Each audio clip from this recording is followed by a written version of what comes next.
Magandang umaga mga kabay. So meron po akong approve estimate dito mga kabay. Bali, isa lang po may-ari nung kanina yung ginawa ko. Ayan, letter B po ito mga kabay. Ayan. Pero ang sira nito mga kabay, gearbox din. At gear, ayan, pudpud po yung gear niya. Pati yung pinion mga kabay, pudpud. Ayan. Ayan po. Ayan mga kabay, kita nyo ba? Ayan, ayan, pudpud. So ang papalitan natin mga kabay, una gearbox, ayan, 608 bearing, tapos gear, ito po yung gear na bago, ayan, tapos yung pinion, ayan. Tingnan nyo po, pansinin nyo po yung kung gaano kalalim yung hinukay, layo, di ba mga kabay? Ayan. So yun po yung papalitan natin mga kabay dito sa grinder ng DW 8200PL. Ayan. So samahan nyo ako mga kabay, kakabit ko na. Unahin natin yung bearing mga kabay.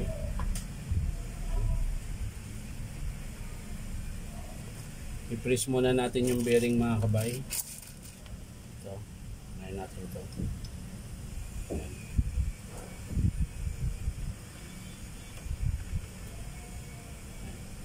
So, i-press ko lang mga kabay.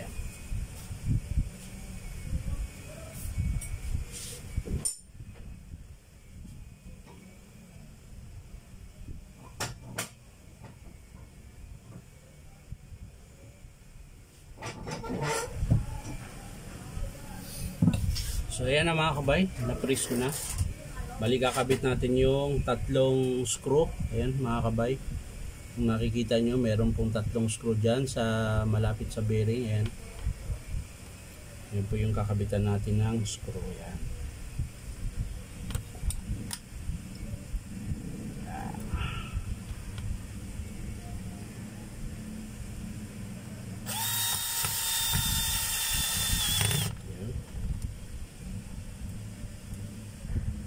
Pangalawa mga kabay.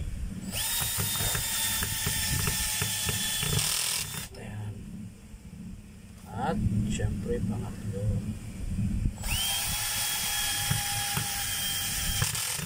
Ayan. So ayan, nakabit na natin mga kabay. Ang susunod ay yung spindle. Ayan. Yung spindle mga kabay. Dito po yan. Ay, yung ano muna. Yung goma pala mga kabay. Ilipat lang natin yung goma.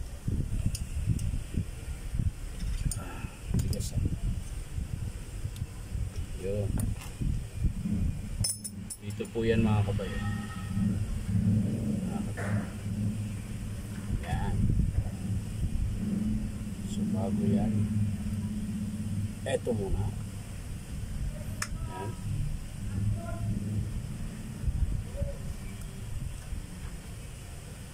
Tapos syempre yung gear mga kabay. Nakabitin natin. Pinipress lang din to mga kabay.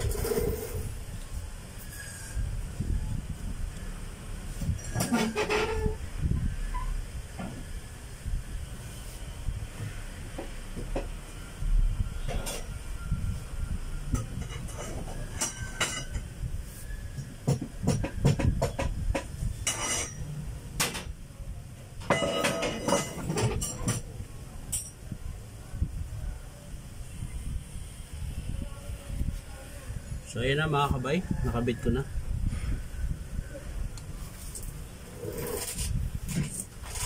Babalik na lang natin yung circlip niya mga kabay, yung lock.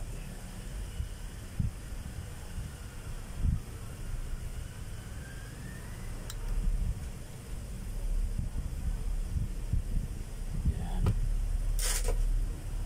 Kabit natin.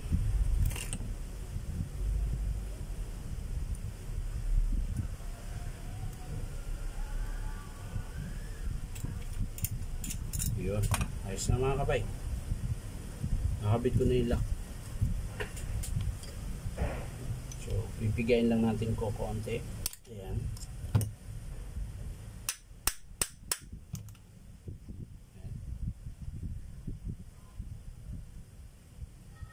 Okay na mga kabay. Ang susunod natin mga kabay, ito, kakalasin natin yung pinyon.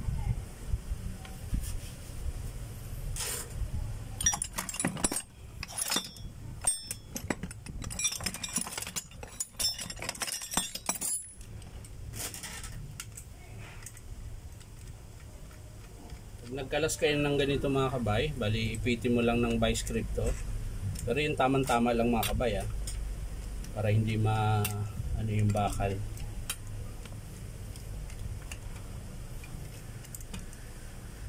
Huwag na may sobrang higpit. Yan, yung ganyan lang mga kabay. Saka bubuksan natin ng yan.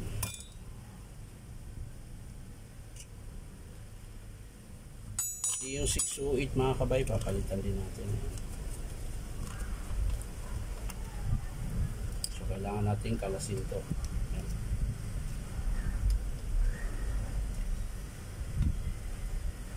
Yan. Kalas ko na mga kabay. So yung bagong 608 mga kabay, kapit natin. Siyempre yung pinyon tsaka nut. Yan.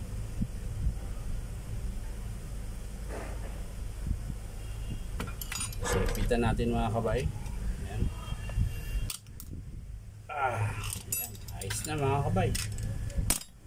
Siyempre yung sleeve, yan, sleeve bearing dito yan sa likuran. Yan.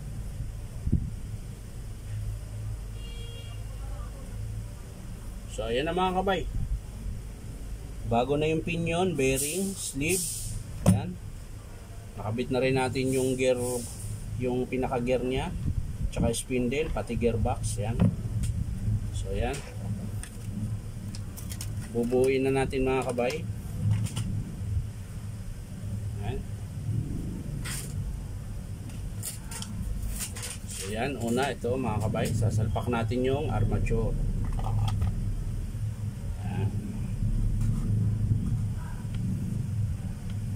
Tapos gearbox. Ayan.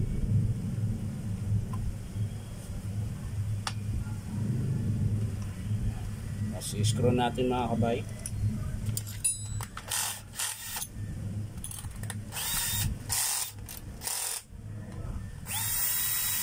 So ayan. So ayan.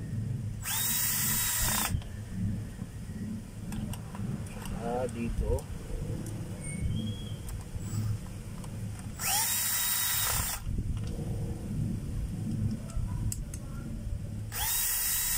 Ayan. Tapos konting grasa mga kabay, lagyan natin.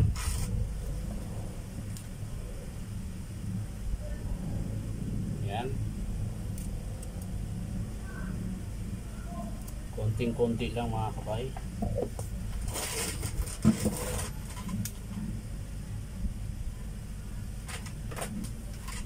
Tapos yung lock spindle mga kabay. Ayan. Siyempre yung takip. Ayan. Lilinis ko na yan mga kabay. At screw. Ayan.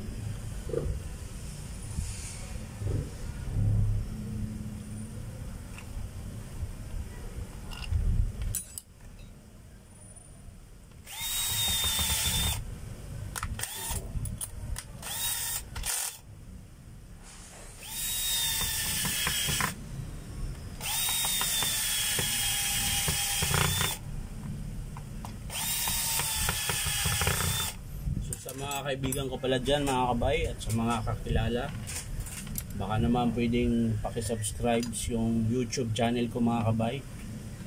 Ang pangalan ay Inom Tabay din mga kabay. Baka naman.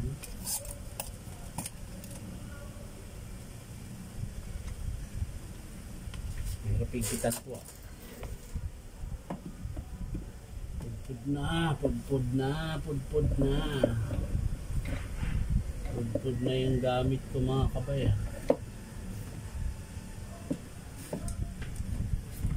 Yun. Ay, ito sakali. Ayun, sobrang liit naman. Baka ito. Malaki naman. Ito. Hindi. Ito. Ganun din. Saan na pala yun?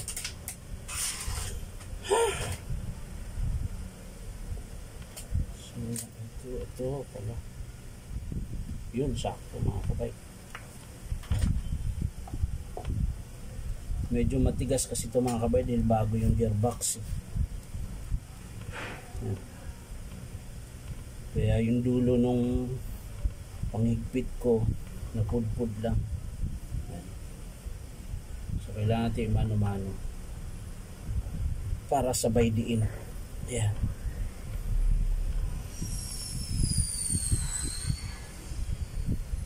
Ayan. Dalawa na lang. Ngalay mga kabay.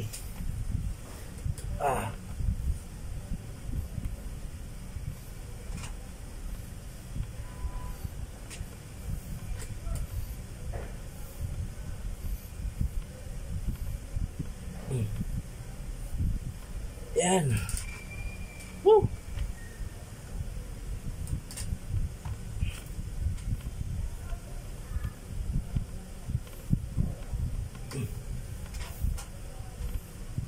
Yan. Yes na mga kabay. So, next, yung carbon mga kabay, ayusin natin. Yan.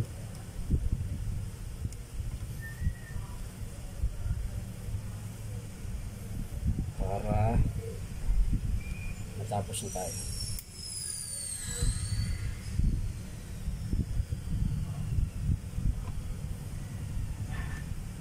Yan. Kabila rin mga kabay.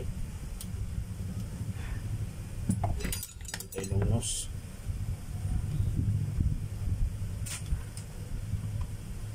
Yan. Nice na mga kabay. Yung safety paddle switch natin mga kabay. Adjust lang natin kung gagano siya.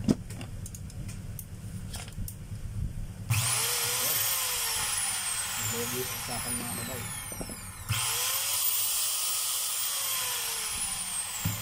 Ayan. Sasara na natin mga kabay para tayo ay matapos na dahil medyo 12 minutes na. Mahaba na mga kabay. Mahaba na yung narating natin. So yan mga. So ito na mga kabay, natapos na natin. Ito yung pinalitan natin ng gearbox, gear and pinion, ayan po. Tapos bearing, ayan. So titesting natin mga kabay, ayan.